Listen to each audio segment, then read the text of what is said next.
I call this video The Divine Right of Kings, Part 4.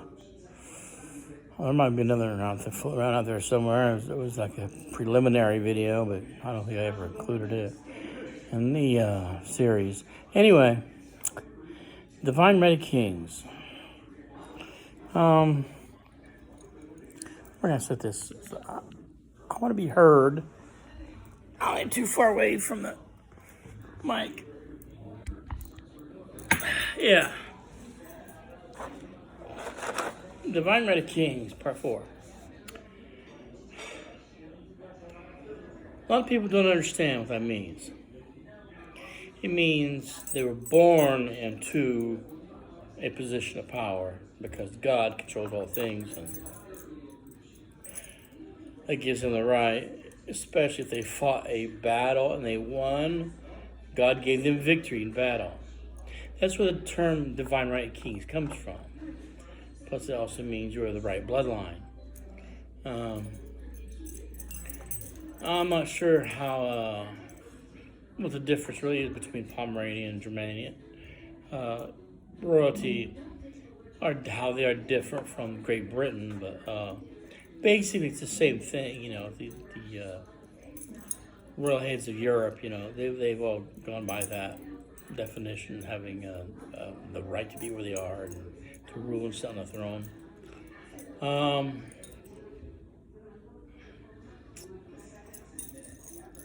In America, people frown on people who wear crowns.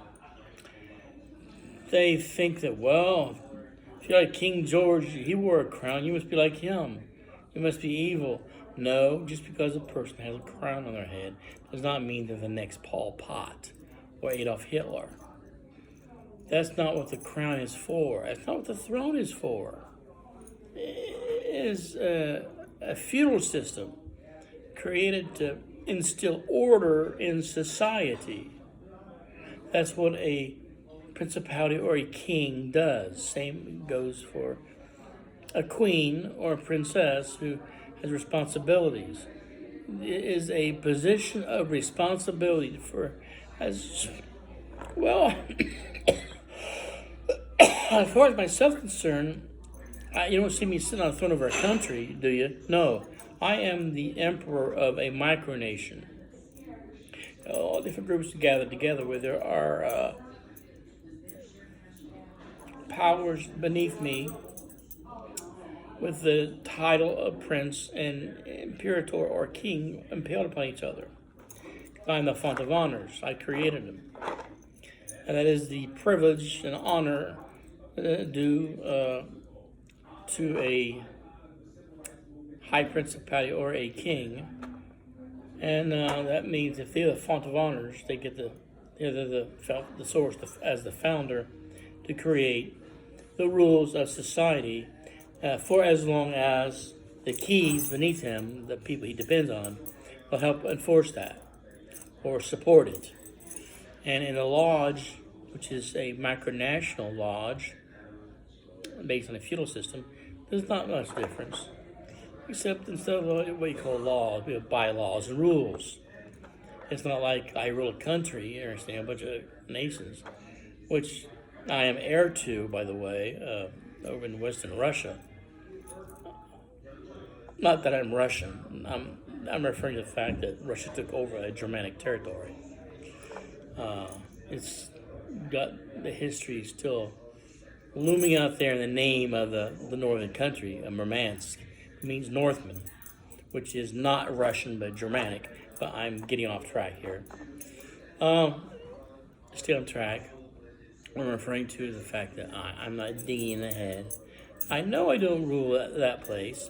I do, however, rule my micronational lodge as the font of honors and the founder.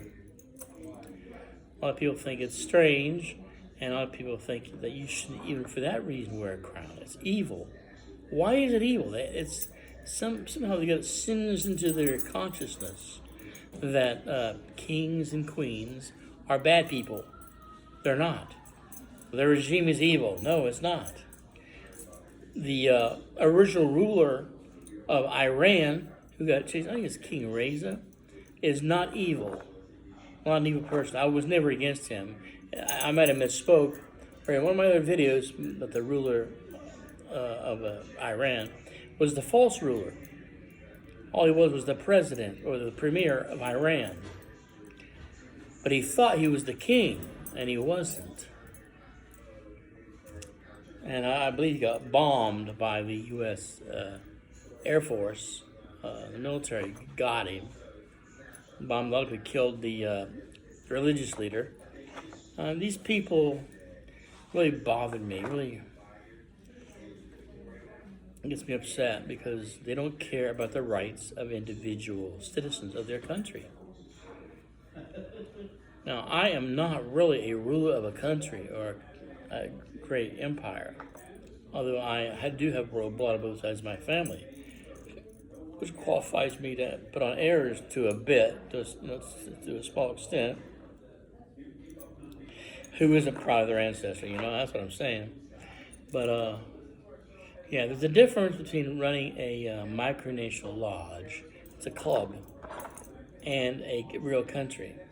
Now, I may get a crown and a fancy-looking chair, something to sit in, as a throne. It's still just to officiate over the lodge and to help create the bylaws by creating a charter, which I record on my new computer I'm going to get. The divine right of kings means that you are associated with a feudalistic system. And as long as everybody's happy with it, there shouldn't be any problems. Now, that doesn't mean, say, Joe Schmo outside the laws or outside that national regime has the right to come against my rulership or my country. I'm not a dictator. A king is not a dictator. A king is someone who officiates as the head of the government or part of the head of the government to help run it.